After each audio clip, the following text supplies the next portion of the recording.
कृष्णहरी पंढरपूर कॉरिडॉरच्या संबंधाने आतापर्यंत फक्त दडपशाही चालू आहे, विश्वासात घ्यायचं काही नावही नाही। म्हणून आमच्या ज्येष्ठ भगिनी आणि महाराष्ट्र विधान परिषदेच्या माजी सभापती, विधान परिषदेचे आमदार डॉक्टर नीलमताई गोरे यांनी विधिमंडळामध्ये लक्षवेधी मांडली आणि लक्ष वेधून घेतलेलं आहे। त्यांनी अशी मागणी केलेली आहे की 3 मंत्र्यांची एक समिती करा।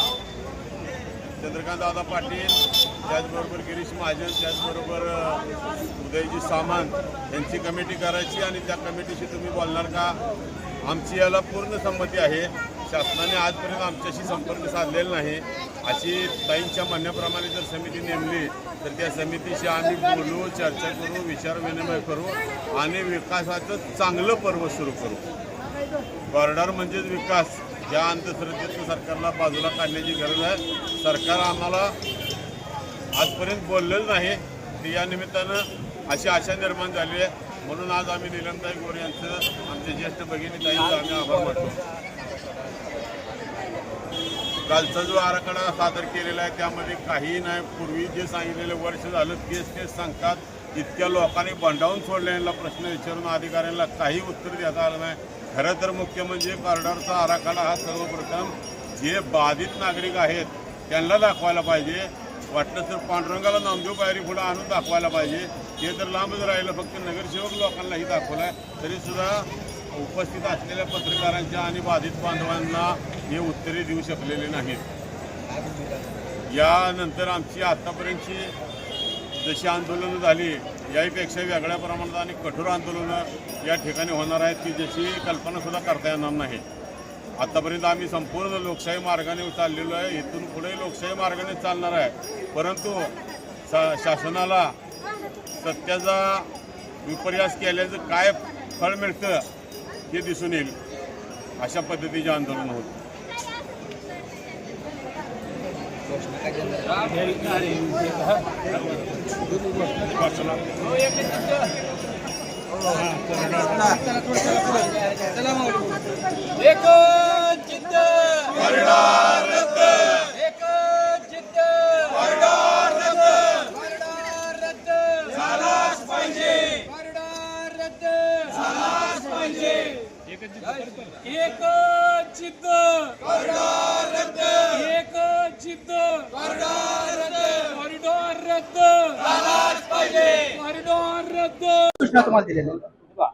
शासनासाठी हा प्रकल्प महत्वाकांक्षी आहे का? हो आहे। परंतु एवढा मोठा प्रकल्प राबवत असताना स्थानिकांना ज्यांच्या मालमत्तांना ज्यांच्यापासून डिप्राईव्ह केलं जातंय त्या मालमत्ता धारकांशी चर्चा करण्याचे प्रत्येक हर तऱ्हेचे प्रयत्न आम्ही केलेले आहेत, इथून पुढेही करत राहू। आणि आमच्याकडून त्यांच्या काही मागण्या पूर्ण होत नसतील तर ही आमची जबाबदारी आहे की त्यांच्या मागण्या आम्ही शासन स्तरापर्यंत पोहोचवू। आम्ही त्या भूमिकेपासून कुठेही दूर हटणार नाही, ही आमची भूमिका आहे।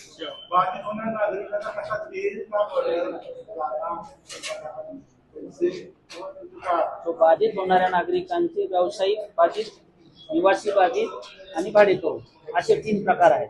प्रत्येक बाधितांना काय काय मोबदला मिळेल त्याचं आज आम्ही सादरीकरण केलं। निवासी मालमत्ता धारक आणि व्यापारी मालमत्ता धारक यांना 4 प्रकारचे लाभ आहेत आणि फक्त व्यावसायिक आहेत ज्यांची स्वतःच्या मालकीच्या जागा नाही त्यांच्यासाठी 3 लाभ आहेत।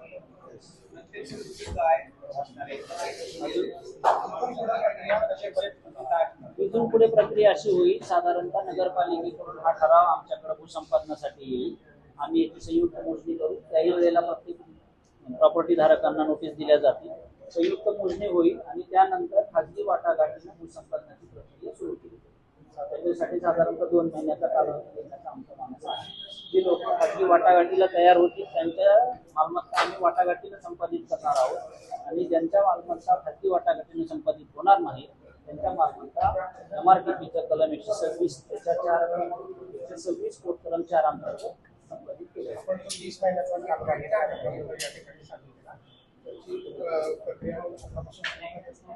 ऑलमोस्ट सुरू झाली अशी आमचं फक्त एक छोटंसं काम म्हणजे पुनर्वसन धोरण जे आहे शासन स्तरावर मंजूर होण्याच्या प्रक्रियेत आहे। शेवटची मोहर आहे आमच्या प्रकल्पाला नाही, शेवटची ग्रीन सिग्नल आहे, तो मिळाला की आमची प्रक्रिया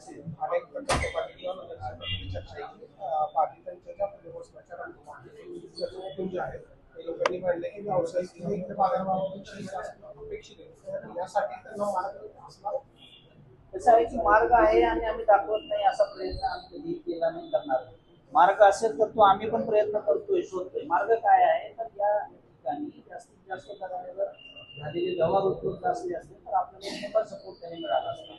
मंदिराच्या जवळ असल्यामुळे या मालमत्तांची खरेदी विक्री होत नाही आणि हा फार मोठा ड्रॉबॅक आहे. आणि झाली तरी ती अतिशय छोट्या एरियाच्या काही झालेल्या आहेत, त्यामुळं फार मोठ्या प्रमाणावर विक्री व्यवहार नसणे आणि त्या विक्री व्यवहाराच्या किमती मोठ्या स्वरूपात नसणे ही मोठी अडचण आहे. शासनाला पैसे देण्यामध्ये अडचण नाहीये किंवा शासन स्तरावरून असं कुठलंही इंडिकेशन नाहीये की मोबदला कसा कमी होईल.